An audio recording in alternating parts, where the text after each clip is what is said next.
सवाल, उत्तराखंड राज्य के वर्तमान पुलिस महानिदेशक कौन है? तो जवाब है अशोक कुमार। अशोक कुमार उत्तराखंड कैडर के 1989 बैच के भारतीय पुलिस सेवा के अधिकारी हैं। वह वर्तमान में उत्तराखंड पुलिस के महानिदेशक के रूप में कार्यरत है। अशोक कुमार का जन्म 1963 में हरियाणा के पानीपत जिले के करुणा गांव में हुआ था।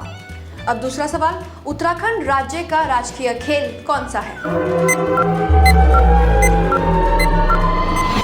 तो जवाब है फुटबॉल। भाजपा शासनकाल में खेल विभाग ने वर्ष 2011 में फुटबॉल को राज्य खेल का दर्जा दिया था। उत्तराखंड में फुटबॉल सबसे लोकप्रिय और प्रचलित खेल है। इस खेल से राज्य से कई अंतर्राष्ट्रीय खिलाड़ी निकले हैं, जिन्होंने देश को राष्ट्रीय और अंतर्राष्ट्रीय स्तर पर कई पदक दिलाए हैं। अब तीसरा सवाल, उत्तराखंड राज्य की राजधानी क्या है? तो जवाब है देहरादून। देहरादून उत्तराखंड का सबसे बड़ा शहर है, इसीलिए इसे उत्तराखंड की राजधानी बनाया गया। उत्तराखंड की राजधानी देहरादून राष्ट्रीय राजमार्ग संख्या 7 पर स्थित है। काठमांडू और श्रीनगर के बाद हिमालय का तीसरा सबसे बड़ा शहर देहरादून है। अब चौथा सवाल, उत्तराखंड राज्य में कुल कितने मंडल हैं? उत्तराखंड राज्य में कुल 3 मंडल है। पहला कुमाऊं मंडल। कुमाऊं मंडल की स्थापना 1854 में हुई थी। अब दूसरा गढ़वाल। गढ़वाल मंडल की स्थापना 1969 में हुई थी। और तीसरा गैरसैंण मंडल। गैरसैंण मंडल की स्थापना 2021 में हुई थी। अब पांचवा सवाल, क्या आपको पता है कि गांधी जी ने उत्तराखंड की यात्रा कब की थी? तो जवाब है, गांधी जी ने वर्ष 1915 से 1946 तक तकरीबन 6 बार उत्तराखंड की यात्रा की। पहली बार बापू वर्ष 1950 के अप्रैल महीने में कुंभ के मौके पर हरिद्वार आए। अब छठवां सवाल, क्या आप जानते हैं महाकाली शक्तिपीठ उत्तराखंड के किस जिले में स्थित है? तो जवाब है पिथौरागढ़।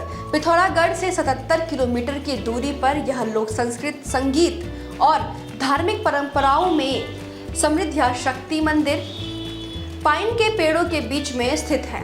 अब सातवां सवाल, टिफिन टॉप उत्तराखंड में कहां स्थित है?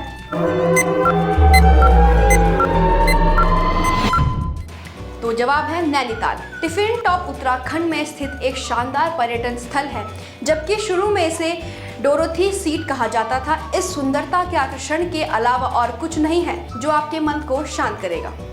अब आठवां सवाल, क्या आप जानते हैं द दून स्कूल के संस्थापक कौन थे? तो जवाब है सतीश रंजन दास। दून विश्वविद्यालय के जाने माने निजी विद्यालयों में से एक है, जो देहरादून उत्तराखंड में है। यह विद्यालय कुल 70 एकड़ में फैला हुआ है। सन 1935 में इस विद्यालय की स्थापना सतीश रंजन दास द्वारा हुई थी। अब नौवां सवाल, उत्तराखंड के किस फुटबॉल खिलाड़ी को चाइना वॉल के नाम से जाना जाता है? तो जवाब है राम बहादुर छेत्री। राम बहादुर का जन्म 1935 में देहरादून में हुआ था। राम बहादुर ने 20 साल की उम्र से पहले ही अपने वरिष्ठ करियर की शुरुआत की और 1954 में स्थानीय अमर ज्योति क्लब में शामिल हो गए। अब आखिरी सवाल, तपोवन में किसने तपस्या की थी? अब आखिरी सवाल, क्या आप जानते हैं तपोवन में किसने तपस्या की थी?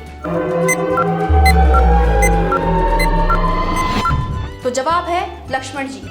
मान्यता है कि लक्ष्मण जी ने अपनी आखिरी तपस्या तपोवन में की थी, जो कि टिहरी गढ़वाल में है। ऐसे ही वीडियोस को देखने के लिए हमारे चैनल न्यूज़ रिपोर्टर नेटवर्क को सब्सक्राइब करना ना भूलें। अब मुझे दीजिए इजाज़त। धन्यवाद।